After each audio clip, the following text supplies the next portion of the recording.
All right, guys. So if you were virtual, you were supposed to have gone through slides 1 through 15.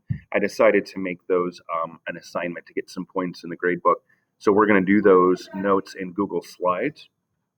Uh, in this video, I'm going to kind of go quickly through the slides for you at home.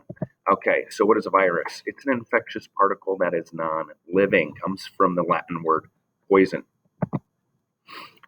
Viruses are parasites. They live in or on living organisms, and that causes the organism harm. So the host is the living organism that the parasite lives on or in. Two scientists we're going to quickly learn about. Martinez Bejernik is the founder of virology. There was a tobacco plant disease called tobacco mosaic disease, and he ground up the diseased plants, filtered them through a filter that trapped everything larger than bacteria, and found out that the stuff that passed through the filter, so things smaller than bacteria, were causing the disease, because the stuff that passed through he could use to infect more plants. So he called these things viruses, after the Latin word for poison.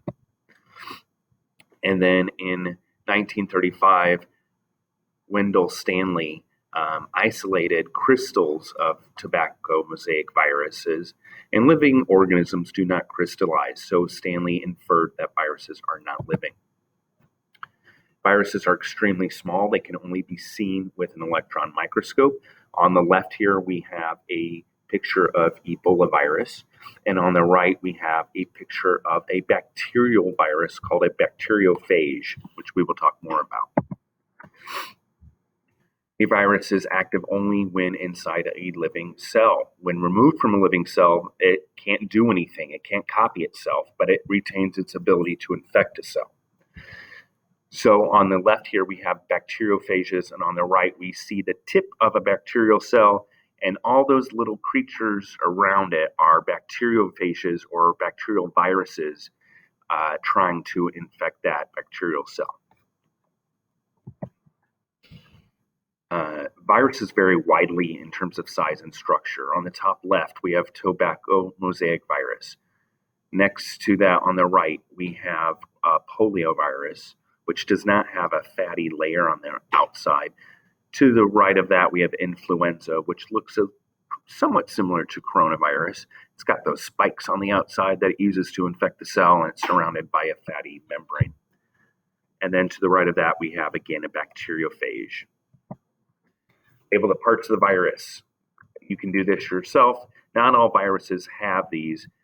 This is a bacteriophage again, but viruses do have a capsid, which is the protein coat. That's number one.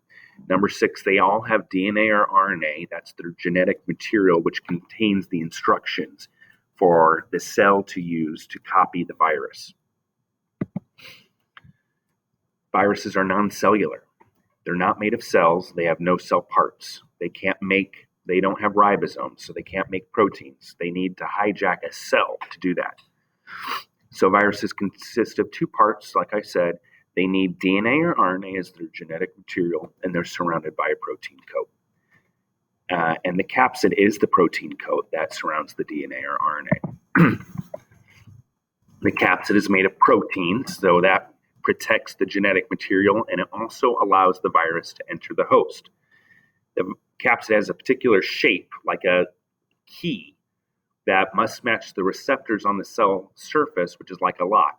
So the virus has a key on the outside, and the cell has a lock. And when that lock fits into the key, the cell is tricked into letting the virus inside. So the specific shape of that protein on the outside must match a cell surface receptor. Viruses can reproduce, but only inside a living cell. Again, on this picture, we see a bunch of bacteriophages and trying to get into a bacterial cell. They can reproduce inside a cell by getting the cell to produce viral parts instead of cell parts. And since viruses must bind to proteins, they are very specific. Plant viruses can only infect plant cells. Animal viruses can only infect animal cells. And bacteriophages can only infect bacteria. All right, guys, my screencastify is about to end. I'll see